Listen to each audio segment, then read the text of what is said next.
Welcome to the Good Neighbors Podcast. This is Shields, with your hosts, Brad Shields and Alex McKee.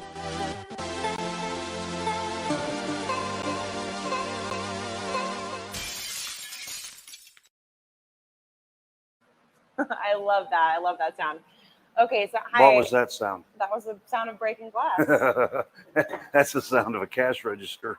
For us, yes. So it's kind of weird talking to you and introducing myself, but I'm Alex, to everybody who's listening. I am the director at Shields. I am the third generation, the daughter, the granddaughter, and I'm here with my father, Brad. Hello. And this is our first podcast. So a little quick snippet and kind of tell you kind of why I wanted to do this was we've been around for almost 50 years as a company. Yep. And most of the people within our community really don't know what we do. But other than plastics. Yep. Or yard signs, those things. Well, we have pushed that out there. Yeah.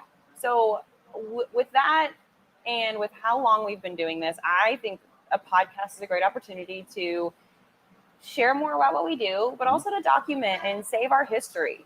I agree. You growing up, I've had so many stories of how we got to where we are, the turns, what's happened. They're funny. They're stories that you could never have happen in today's world because of the nature of business and just being able to contact people. So that's what this is. That's why I wanted to drag you onto this.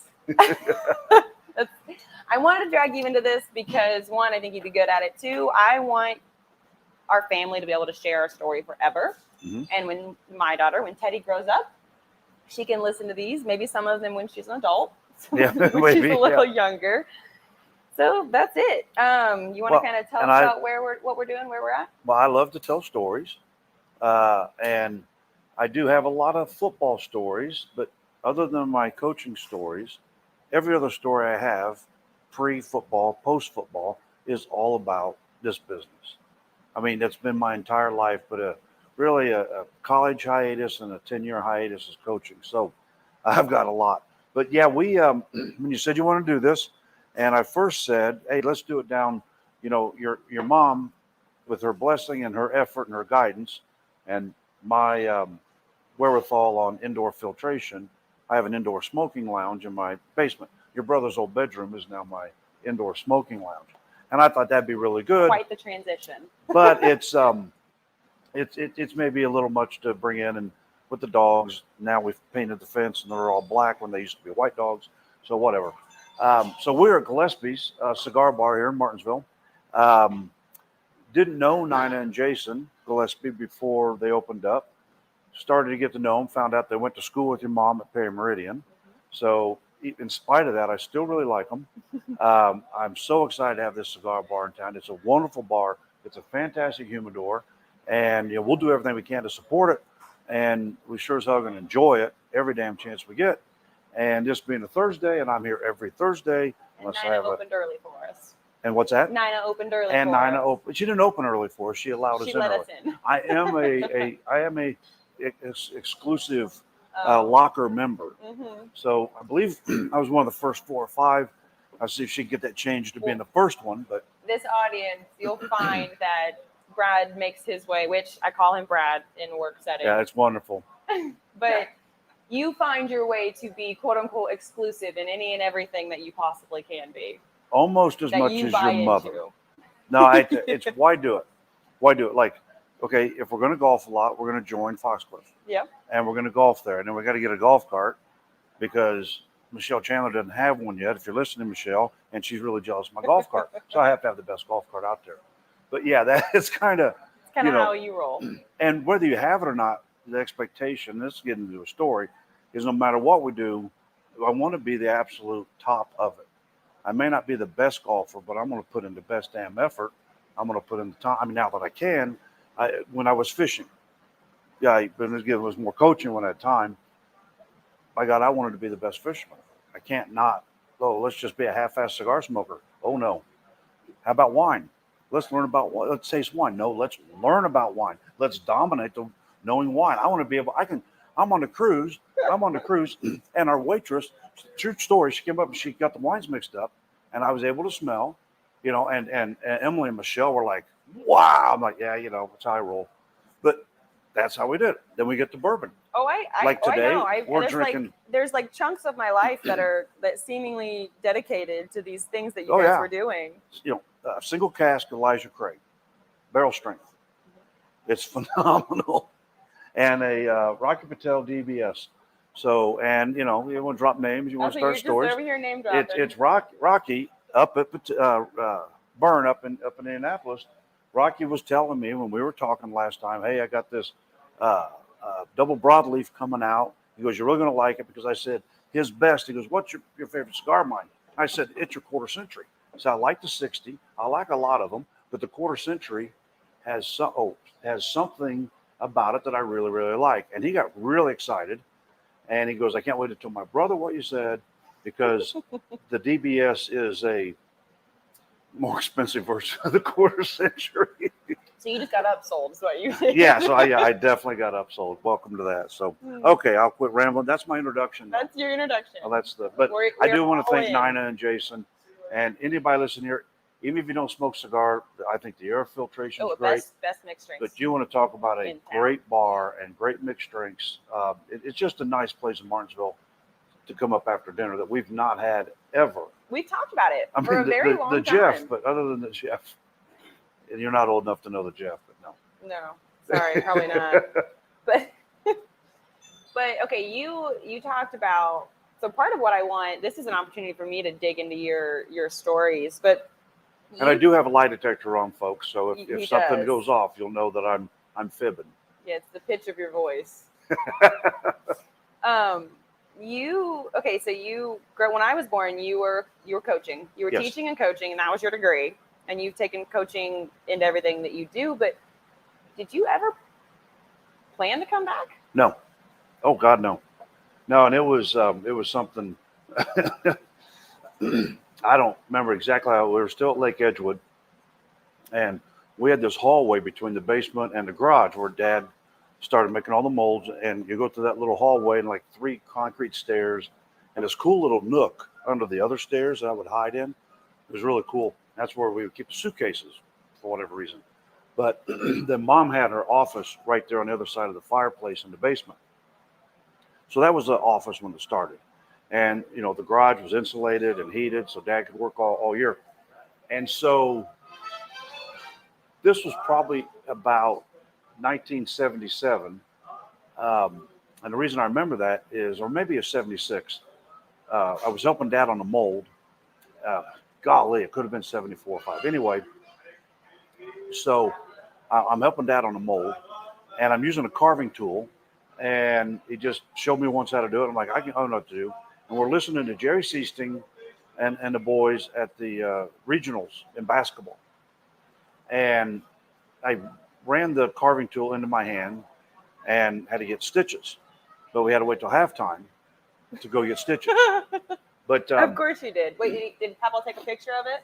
No, he didn't take a picture of it. That was one of the few times he didn't. But so that was about the same time. After that, I don't know how the conversation came up, but it was tough. Dad had a lot of challenges and overcame a lot of obstacles. So there was some tension sometimes. And I told him, well, someday I'll take over the business. And I was informed that was never going to ever happen. How old were you? 10. So anyway, but after that, I always worked trade shows and I was always involved with what Mom and Dad were doing. And Dad really wanted me to get a business degree from IU. I did not want to get a business degree. I didn't want to do that. I wanted to be a coach and a realtor. Wow. But that was just for money. But no, I never ever thought I would be. And, as I went through coaching, as I look back now, I guarantee you, and I'm not saying anything negative about the MBAs from the Kelley Business School in Bloomington, but my MBA as a head football coach, especially where I started in itty bitty town, it was the best MBA in the world you could get. I mean, I covered everything from the boys' diet to our bus schedules to our, I did all the weights, I did all the conditioning, everything.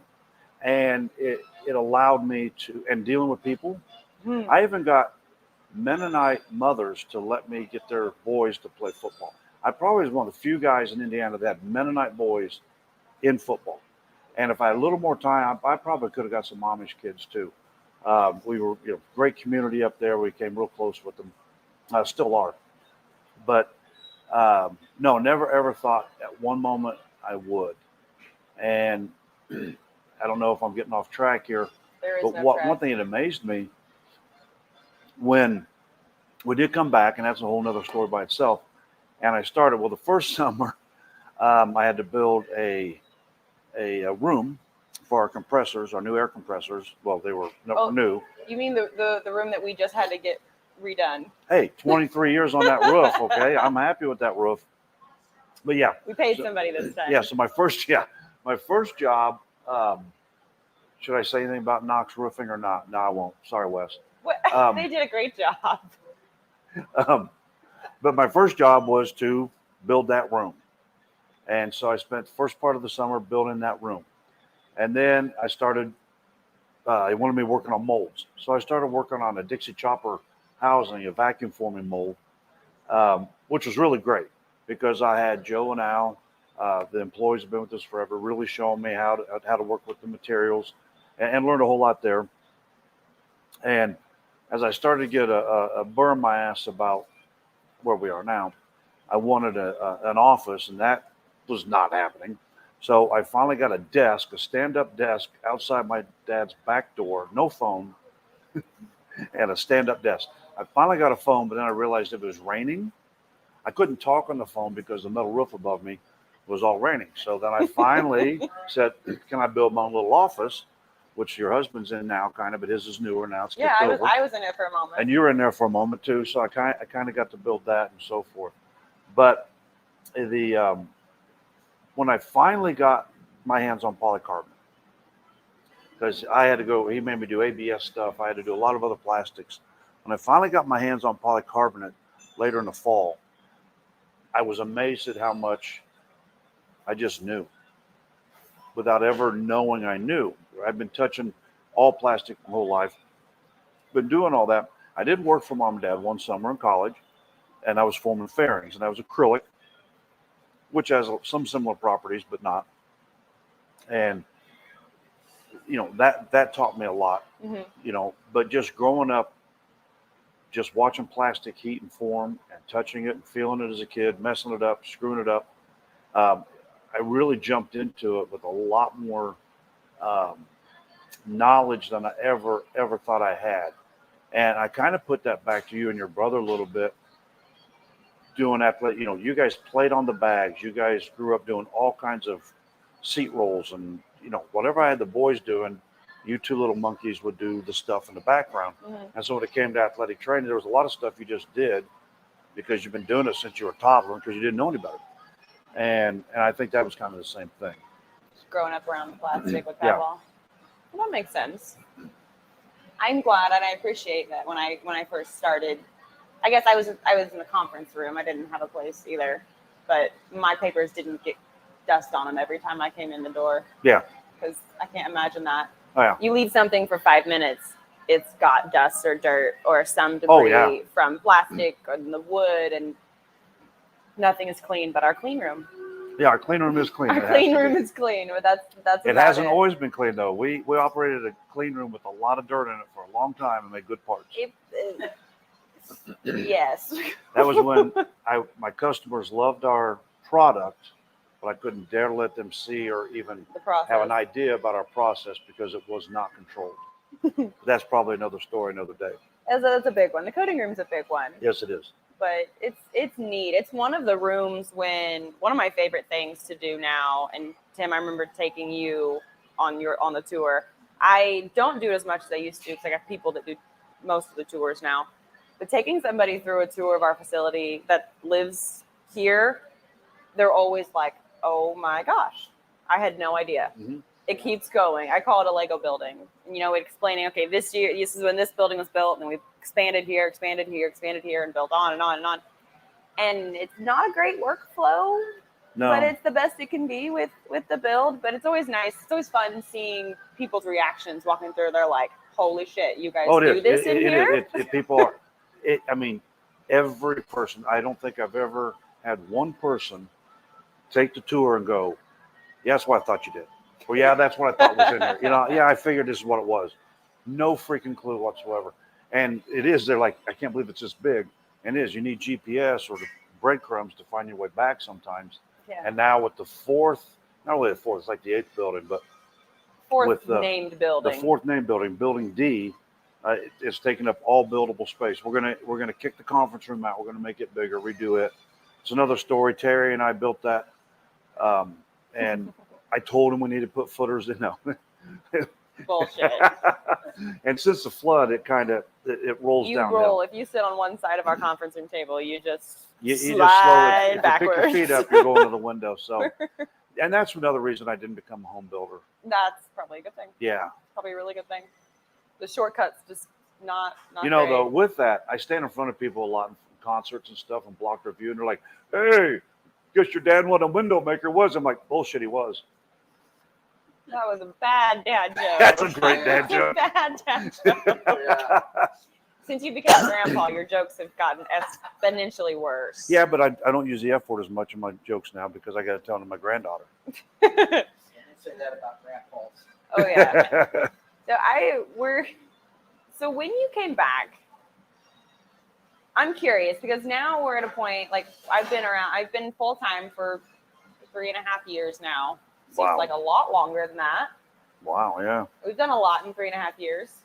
Yep. But I want to know, like, okay, so I have a vision in my head of where to take, this great foundation and this great product that you guys have started. I want to know what was your vision when you started Shields? My vision, that's interesting.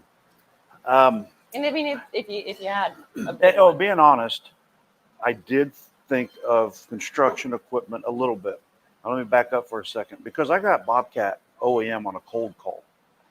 So, which is just crazy. I called Gwinner, South Dakota, and I asked for the head of engineering. You wanted to say what an OEM is? Original equipment manufacturer. In other words, They're so the OGs. if you have the seat in your Chevy truck, the people that make it are OEM manufacturers. If you go buy it online, it's not OEM. That's your replacement. So, but I called and I asked for the head of engineering. Now I'd learned that with Disney. I'm sure we'll get to the Disney stories later, but I learned that all from Zig Ziglar. But it's called, and I got through the head of engineering. We talked through.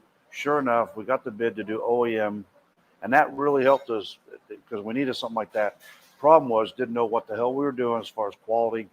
They came to do a quality audit. That was scary because like, how do you ensure we have good product? And in the exact words of my dad is because I make sure people make it right. Hard to quantify that. Yeah. So that kind of, but anyway, it really started out with racing. There was NASCAR had just moved to polycarbonate windows from glass. In fact, some of the lower series were still running glass. That's crazy. A lot of your sports car guys were running glass. Crazy. We had IndyCar using windscreens, and Riley and Scott that used to be in Indianapolis, and then after they split up and Mark Scott stayed around, they would do IndyCars. And so Dad and Mark Scott were pretty good acquaintances. So we got into that pretty well. So we were kind of on the fringe of the race car world, but we were doing custom work. So we were doing windscreens for Reynard or chassis builders, March. We were doing purpose-built IROC race cars.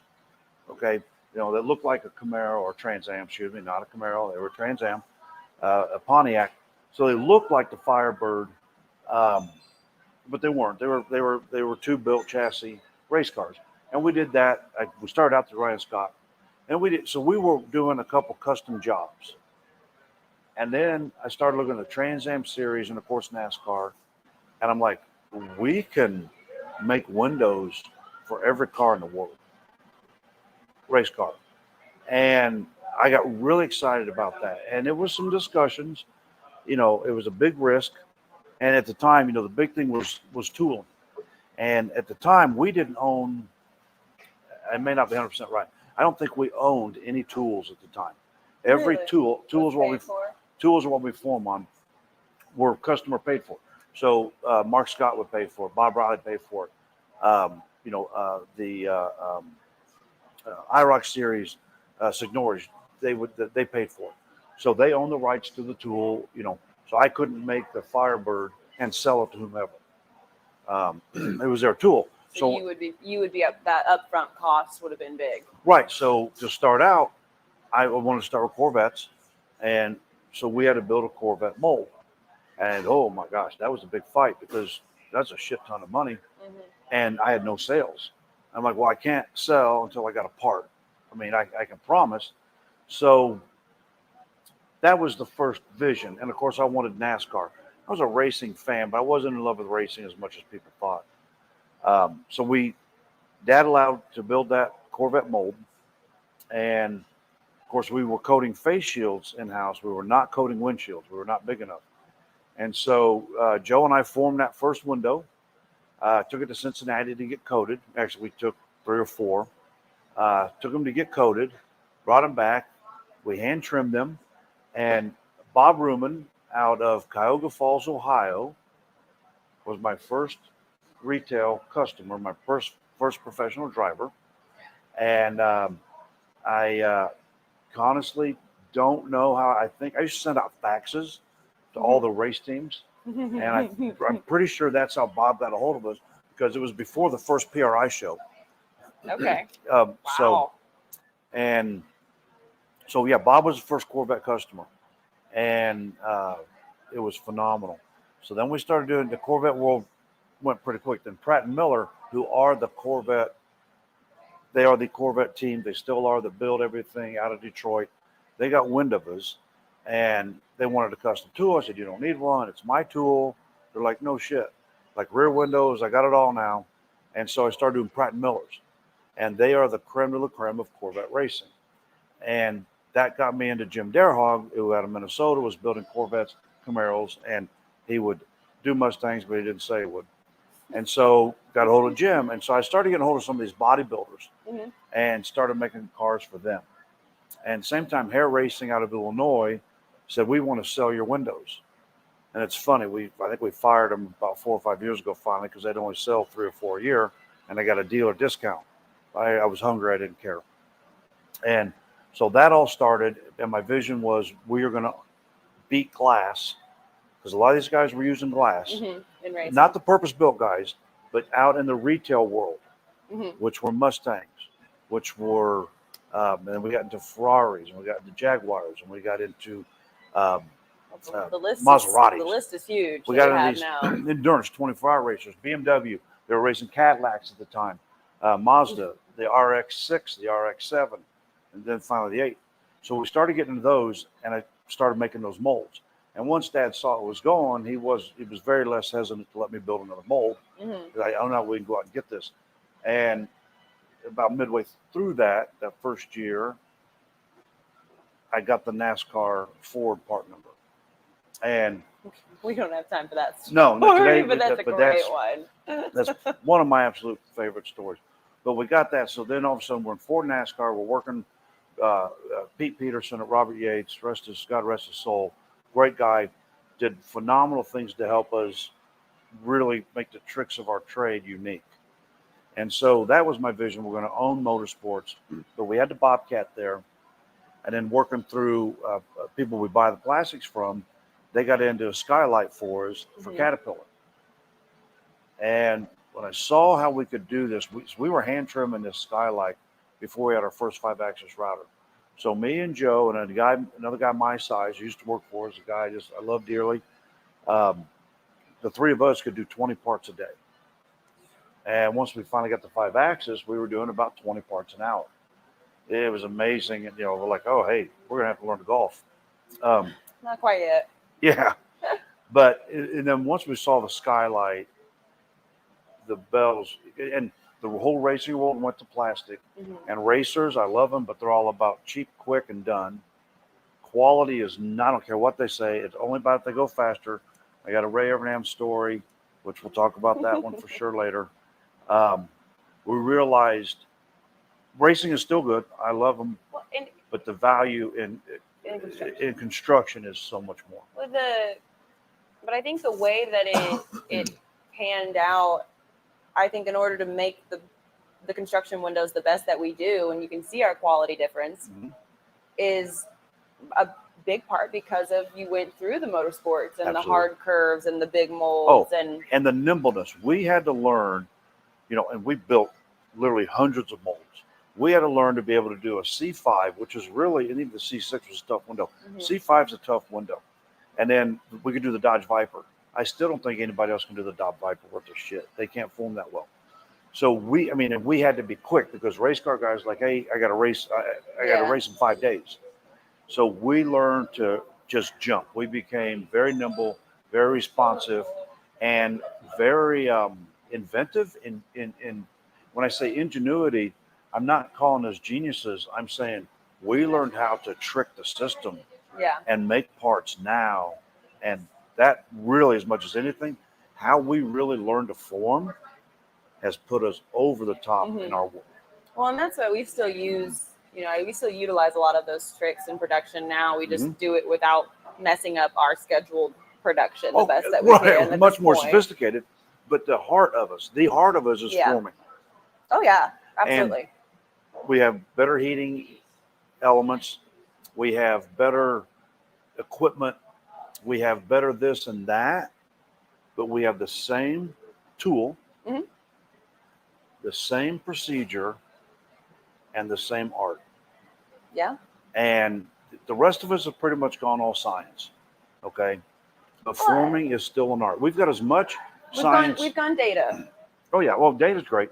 With data and But science. with all the driven. CNC, with the pre-trimming and the post-trimming and now the coating and the lines and the ionized air and all the blah, blah, blah, blah, blah, all that stuff is wonderful. It was Joe and I with our shirt tails wiping off spots. we've come a ways since then. Yes. Well, that's neat. One last question for you for this one, and we'll keep it short because I know we've got other times for more stories. But with your vision and where you want it, it's kind of flipped where we're at now versus where you envisioned it going. Obviously there's a bigger market and a bigger industry for it in that regard, but do you miss how it used to be or where that was? I don't miss the traveling. I don't know if you guys remember, I was still coaching part-time, and I would work my travel schedule to where I didn't miss anything of your guys best I could. I didn't miss anything hardly. I don't remember you missing anything ever. But it's hard to live up to. There was a lot of Saturday nights I was gone. We get someplace calls on Sunday. I call Monday morning. I'd be back Monday. I remember afternoon. you going to Disney a lot. That was crazy, and I was going to Raleigh, North Carolina. So I was making those trips.